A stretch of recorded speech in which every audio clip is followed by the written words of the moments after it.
CH-211 कलश से निकला विराट काला सांप। जब तक आरव जय को हराकर आया तब तक मीरा अपना डेथ स्ट्राइक इक्विपमेंट का इस्तेमाल कर चुकी थी। इससे उस रेजरपंख गुरैया को काफ़ी नुकसान पहुंचा था, लेकिन मीरा भी घायल हो गई थी। वो 3 इंटरमीडिएट मैजिशियन बारी बारी से उस पर इंटरमीडिएट स्पेल से हमला कर रहे थे। मीरा के पास कोई डिफेंस इक्विपमेंट भी नहीं था, इसीलिए वो अपनी प्राइमरी लेवल शेडो स्पेल से इनसे बचने की कोशिश कर रही थी। मैम, इस तरफ मत आइए, मेरे पास भी कोई डिफेंस इक्विपमेंट नहीं है।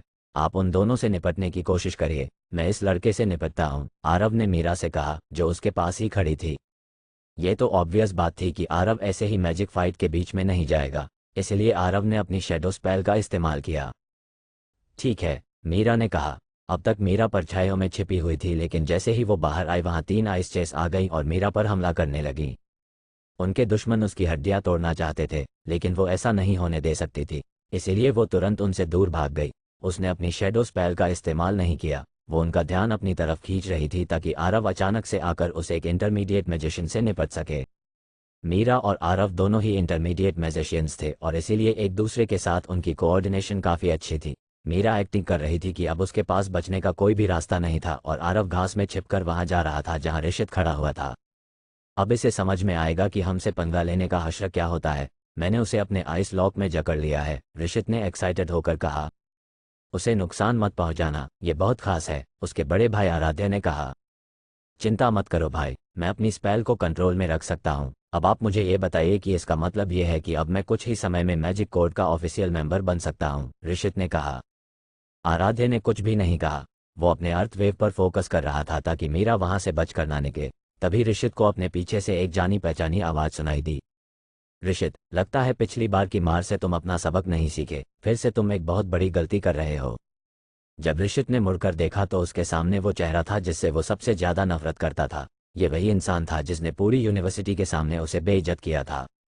ऋषित उस इंसान के एक ही हमले से हार गया था। गुस्सा दिखाने से पहले ही वो डर के मारे कांप उठा। ये लड़का मेरे पीछे कैसे आ गया, उसने मन ही मन सोचा। ऋषित को अपना डिफेंसिव इक्विपमेंट समन करने का मौका भी नहीं मिला। लाइटनिंग स्ट्राइक की शक्ति ने उसे निस्तानाबूद कर दिया। लाइटनिंग सैनिक उसे बार बार झटके दे रहे थे और कुछ लाइटनिंग सैनिक तो उसके मुंह से उसके पेट तक पहुंच गए थे। सब कुछ इतनी तेजी से हुआ कि ऋषित को चीखने का भी वक्त नहीं मिला। दर्द के मारे उसके चेहरे का रंग उड़ गया था। उसकी आंखों से समझ में आ रहा था कि वो कंफ्यूज था कि आरव उसके पास बिना कोई आहट के कैसे पहुंच गया था और उसकी बॉडी किसी शेडो की तरह क्यों दिख रही थी। और सबसे बड़ी बात तो ये थी कि जय शेखावत, जिसे इंटरमीडिएट मैजिशियंस में सबसे शक्तिशाली माना जाता था, वो आरव से सिर्फ 10 मिनट में कैसे हार गया।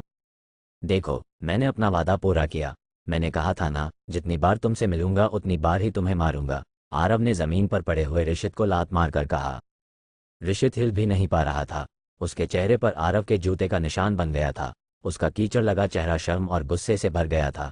इतनी बेइज्जती तो ऋषित की आज तक किसी ने भी नहीं की थी। आरव के लिए उसकी नफरत अब और भी ज्यादा बढ़ गई थी। उसके अंदर आरव के लिए इतना गुस्सा भर गया था कि वो पूरी दुनिया के सामने आरव को घसीट घसीट कर मारना चाहता था। आरव को इन सब बातों से कोई फर्क नहीं पड़ता था। जब वो कभी शैतान नगरी के लोगों से पंगा लेने में नहीं डरा, तो फिर ऋषित तो महज एक यूनिवर्सिटी स्टूडेंट था। उससे दुश्मनी मोल लेने में आरव को डर ही क्या था। देखो, अगर तुमको लगता है कि यह तुम्हारी सबसे बड़ी बेइज्जती है, तो फ्यूचर में तुम मुझसे बदला लेने आओ, तो फिर मैं तुम्हें ऐसा बिल्कुल भी महसूस नहीं होने दूंगा, क्योंकि उस वक्त मैं तुम्हें इससे कहीं ज़्यादा बेइज्जत करूंगा। अरे माफ़ करना, धवल शहर से निकलते वक्त शायद मैंने गोबर पर पैर रख दिया था और अब वो तुम्हारे चेहरे पर लग गया है। अच्छा सुनो, अब मैं चलता हूँ, फिर मिलेंगे। आरव ने ऋषित की पीठ थपथपाई और वहां से चला गया। जब ऋषित आरव से हार गया तो मीरा ने अपना काउंटर अटैक शुरू किया। आखिर वो एक एडवांस्ड मैजिशियन थी और इसीलिए उसकी मैजिक स्पेल्स इस्तेमाल करने की रफ्तार अपने दुश्मनों से कहीं ज़्यादा थी। मीरा ने जब अपनी मैजिक स्पेल्स इस्तेमाल करना शुरू की तो उसके चारों तरफ एक सुर्ख लाल फायर फ्लेम की रिंग बन गई, जो देखते ही देखते उसके सीधे हाथ में आकर लिप गई। फेरी फिस्ट 9 पिलर्स। उसने एक एक्सपर्ट की तरह फेरी फिस्ट की 3rd लेवल स्पेल पढ़ी और उसकी मुट्ठी से गर्म खोलता हुआ लावा निकलने लगा। कुछ ही पलों में ये लावा 9 फेरी पिलर्स में बदल गया। ये 9 पिलर्स अलग अलग जगह पर जमीन से उभरे थे और इनके बीच की सारी जगह में लावा भर गया था और आसमान से फायर बॉलर्स गिर रही थीं, जिससे घास का मैदान जलने लगा था। आराध्य और उसके साथी पर इस हमले का बहुत बुरा असर हुआ। उनका महंगा डिफेंसिव इक्विपमेंट भी उन्हें मीरा के हाई टेम्परेचर फायर और 9 फेरी पिलर्स से नहीं बचा पाया। अगर मीरा अपने मैजिक को कंट्रोल में नहीं करती तो वो लोग वहीं जिंदा ही जल जाते। मीरा ने अपने बाल बांध लिए थे। उसके चेहरे पर आग की रोशनी पड़ रही थी। देखने से तो ऐसा लग रहा था कि वो भी अब थक गई थी। जल्द ही मीरा ने 9 पिलर्स की शक्ति को वापस खींच लिया और घास के मैदान में सब कुछ पहले जैसा शांत हो गया। आरव और मीरा मैजिक कोर्ट के उन 4 इंटर्न से तो बच गए थे, लेकिन मीरा शाही गार्ड्स को लेकर काफ़ी परेशान थी। अब यहाँ से जल्दी निकलते हैं, वो लोग कभी भी यहाँ आने वाले होंगे, मीरा ने दिव्य कलश को चेक करते हुए कहा। हाँ मैम, चलिए, आरव ने कहा।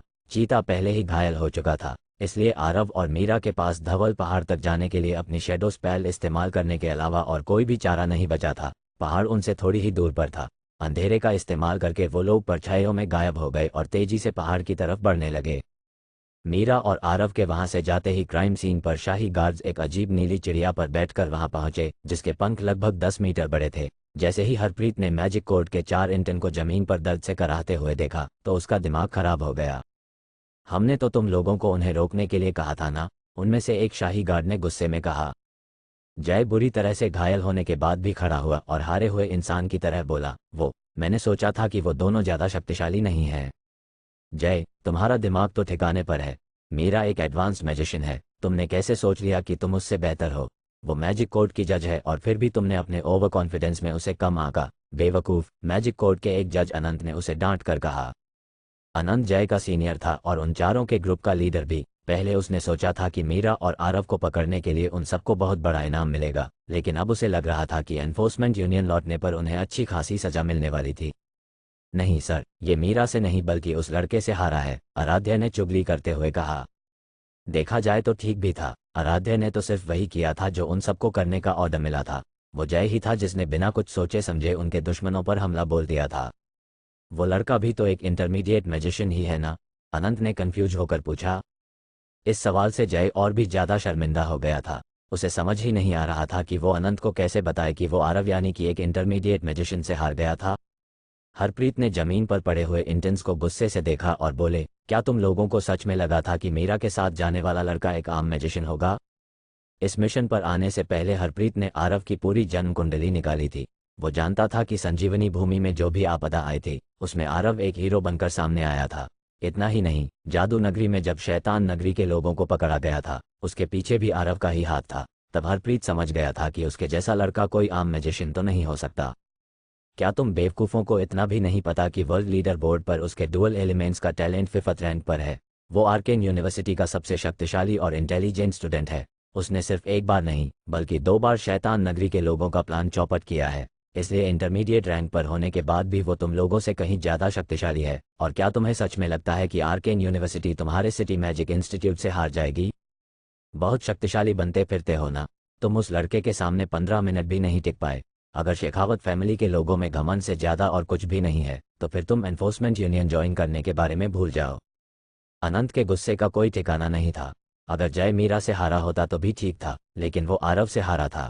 ये पहली बार नहीं था जब अनंत ने जय को यह सिखाने की कोशिश की थी कि कभी भी अपने दुश्मन को कम नहीं आंकना चाहिए और ना ही ओवर कॉन्फिडेंट होना चाहिए। लेकिन जय की आंखों पर उसके घमंड की पट्टी बंधी हुई थी, जिसके कारण उसने बहुत बड़ी गलती कर दी।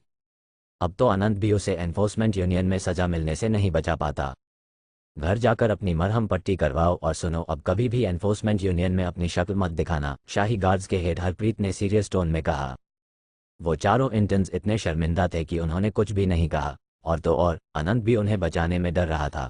शाही गार्ड्स को गुस्सा दिलाने तक तो ठीक था, लेकिन अगर मंत्री राजेश को गुस्सा आ जाता तो इसके बाद वो लोग मैजिक एसोसिएशन में भी काम करने लायक नहीं रहते। उस आरव को इसकी भरपाई करनी ही पड़ेगी, मैं उसे नहीं छोड़ूंगा, जय ने नफरत भरी टोन में कहा। उसे इस बात से फर्क नहीं पड़ रहा था कि उसे एनफोर्समेंट यूनियन से निकाल दिया गया था। उसे आरव से हारना बिल्कुल भी बर्दाश्त नहीं हो रहा था। वो बस अब किसी भी तरह से अपना बदला लेना चाहता था। पहले तो ऋषित आरव से बदला लेना चाहता था, लेकिन जब उसने देखा कि जय आरव से हार गया है तो उसके मन में आरव का डर बैठ गया। वो जय के सामने कुछ भी नहीं था और इतना शक्तिशाली होने के बाद भी जय ने आरव से मुंह की खाई। ये देखकर ऋषित ने तय कर लिया कि वो आरव से दूर ही रहेगा। कुछ छोटी छोटी पहाड़ियां पार करने के बाद मीरा ने विराट काले सांप को दिव्य कलश से बाहर निकाला। उस दिव्य कलश के अंदर की जादुई शक्ति भी अब खत्म हो चुकी थी, इसलिए मीरा को जल्द से जल्द विराट काले सांप को उसमें से बाहर निकालना था। जैसे ही मीरा ने दिव्य कलश बाहर निकाला उसमें से धुंध निकलने लगी। ये धुंध काले रंग की थी। आरव तुरंत इस धुंध से दूर हो गया ताकि इसे ध्यान से देख सके, लेकिन यह धुंध कुछ पलों में उस तक पहुंच गई। इसकी वजह से उसे कुछ ढंग से दिखाई नहीं दे रहा था। सब कुछ काला हो गया था, लेकिन अंधेरा होने के बाद भी आरव अब यह देख पा रहा था कि कोई चीज़ उसके सामने रेंग रही है। तभी उसे कुछ अजीब महसूस हुआ, मानो कुछ ऐसा जो उसे वहां से दूर धकेल रहा था। आरव ने जब उसे छुआ तो उसे ये महसूस हुआ और ये समझ आया कि वो विराट काले सांप की स्किन थी। वो तुरंत जान गया कि विराट काला सांप खुद को बड़ा कर रहा है, इसलिए वो पास ही एक ऊंची चट्टान पर जाकर खड़ा हो गया। आरव ने उस पत्थर से नीचे देखा तो आधे से ज्यादा पहाड़ काली धुंध से ढक चुका था। कभी कभी धुंध के बीच आरव को विराट काले सांप की आउटलाइन दिख रही थी। विराट काले सांप की स्किन पर जो पैटर्न बने हुए थे वो आरव को किसी वॉल पेंटिंग की तरह लग रहे थे। पहले आरव ने उस विराट काले सांप को एक बिल्डिंग से देखा था, लेकिन इस बार उनके बीच कुछ भी नहीं था। आरव के रोंगटे खड़े हो गए। इसके बाद आरव ने विराट काले सांप की तरफ देखने की हिम्मत भी नहीं की। कुछ ही पलों बाद जब वो काली धुंध हटी तो पहाड़ पर एक विराट काला सांप था। उसकी बॉडी पत्थरों से लिपटी हुई जमीन पर थी और देखने से ऐसा लग रहा था कि उसके वजन से पहाड़ टूटने वाला था। आरव पत्थर पर इसलिए चढ़ गया था ताकि विराट काले सांप के लिए वो जगह बना सके, लेकिन जब उसने नीचे देखा तो उसे सिर्फ विराट काला सांप ही दिख रहा था। ये नज़ारा देखने लायक था।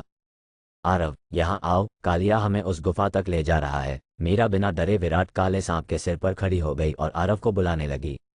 नहीं मैम, मैं पैदल आ जाऊंगा, कोई दिक्कत नहीं है, आरव ने कहा। भले ही आरव के मन से वो दहशत का बीज निकल गया था, लेकिन विराट काला सांप कोई आम डीमन बीस्ट नहीं था। उसे देखकर डरना तो बिल्कुल नेचुरल सी बात थी। आरव एक ऊंची चट्टान पर खड़ा हुआ था और उसके नीचे विराट काला सांप था। कहने को तो वो एक ही सांप था, लेकिन हजारों सांपों से ज्यादा डरावना था। उसकी साइज एक आम सांप से 100 गुना ज्यादा बड़ी थी। आरव, तुम आ रहे हो कि नहीं, वरना मैं विराट काले सांप से बोलूं कि वो खुद तुम्हें अपनी जीभ से ऊपर बिठाए, मीरा ने कहा। जैसे ही आरव ने मीरा की बात सुनी, वो चट्टान से सीधा विराट काले सांप के सिर पर कूद गया। आरव के चेहरे पर डर साफ दिखाई दे रहा था। विराट काले सांप का सिर इतना बड़ा था कि उस पर आसानी से एक क्रिकेट स्टेडियम बनाया जा सकता था। उसकी लालटेन जैसी बड़ी बड़ी आंखें आरव को ध्यान से देख रही थीं। आरव को तो सांस लेने की भी हिम्मत नहीं हो रही थी। चिंता मत करो, यह जानता है कि तुमने इसके सबसे कठिन वक्त में इसकी मदद की है। वो तुम्हें अपने सिर पर चढ़ने के लिए कुछ नहीं करेगा। आरव के डरे हुए एक्सप्रेशन को देखकर मीरा ने मुस्कुराकर कहा। पहले मीरा को लगता था कि आरव किसी भी चीज से नहीं डरता था, लेकिन अब वो जान चुकी थी कि आरव विराट काले सांप से कितना डरता था। इसलिए मीरा को तो उसे परेशान करने में अब और भी मजा आने लगा था। तभी विराट काले सांप ने फुफकार मारी और अपनी लंबी लाल जीभ आरव को दिखाई, जिसे देखकर आरव बस लगभग गिरते गिरते ही बचा। वो तुम्हारा शुक्रिया अदा कर रहा है, मीरा ने हंसकर कहा। उसे वेलकम बोल दीजिए मेरी तरफ से, आरव ने डर कर कहा। वो इंसानों की भाषा समझता है, आरव, मीरा ने कहा। कालिया, चलो अब यहाँ से चलते हैं, तुम अब सुरक्षित हो, मीरा ने अपने पैर हिलाते हुए कहा। वो विराट काले सांप की आंखों के बीच में बैठी थी और आरव ने तो डर के मारे अपनी आंखें ही बंद कर ली थी।